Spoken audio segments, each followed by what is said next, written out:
is on the topic of alcohol. If we let's say we extend it to drugs, let's talk about festivals. Now, our viewer base, predominantly young people, enjoy going to festivals. You've proposed that the solution to drug-related deaths at festivals is kind of more police, more sniffer dogs, harsher penalties. That was your tweet. Is that still your position? They should be music festivals, not drug festivals. And my main emphasis is for the people running the festivals to provide duty of care for the people who attend them, and to ensure that as much as possible they're drug free. There seems to be like an assumption by the Greens that we should actually turn these into drug festivals. They're music festivals, and if the people can't exercise duty of care and ensure that people stay alive and leave healthy, well, they shouldn't run these music festivals into the future. So I'd imagine in doing that, they'd have more police hired in. It shouldn't be a taxpayer responsibility. These are commercial ventures, and more sniffer dogs and more precautions and more things that keep their patrons safe and healthy. Okay, we're going to take a pause. Thanks for being with us. We're continuing the Mark Latham interview. We got interrupted by the bells. There's a lot of things going on here at the New South Wales Parliament. But we were having a discussion about festivals, about alcohol, about drugs, about safety. I guess the question I have, kind of about festivals, but about maybe drugs more broadly, is that alcohol is quite widely regarded as a very dangerous drug, both to individuals and to society more broadly.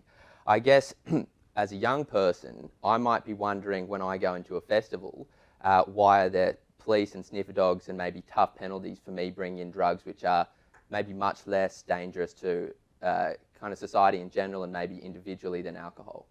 Yeah, well, I think they should be music festivals, not drug festivals or alcohol festivals. So there are public laws against drunkenness. You obviously can't drink and drive. People who are falling over in a hotel or club get kicked out. There's refused to service laws.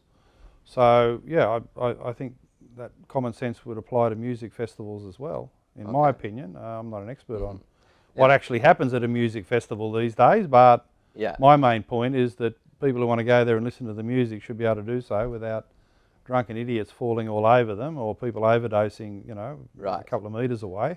Right. I would have thought that makes for a better music festival than the alternative. Yes. I guess the question I have with relation to drugs, because when you have police and law enforcement there, the question I have is how bad do you have to behave or what actions do you have to take which deserve you getting kind of handcuffed and taken to a cell, right? So I don't know if One Nation has a position on this or you have a position in general. Do you have any thoughts on like recreational marijuana legalisation?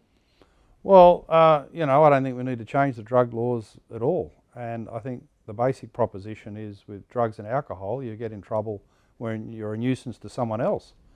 And your antisocial behaviour becomes an issue in that setting. The problem with marijuana, which is not inaccessible out on the streets of Sydney, is that for young people it encourages them to go further down the path with harder drugs and greater levels of harm. So I think meddling with drug laws is not going to produce a better result. Okay. What would you say about the idea of kind of, let's say you wanted to smoke a joint in your own home. Do you think that should be illegal? Well, people probably do and would be undetected, and the police don't burst through your front door unless they've got some valid reason for being there. No, so I don't think you can legalise marijuana use, but you should also recognise that things that don't cause harm to others are not necessarily policed in our society. There's not necessarily a government solution for every problem in civil society.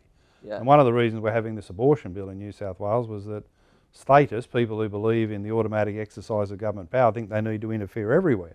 In New South Wales we had lawful abortions permissible for 50 years according to a court ruling, and the police in New South Wales with a no prosecutions policy. Well, if that's the case, why do we need to go through this 9 days of full parliamentary chamber debate?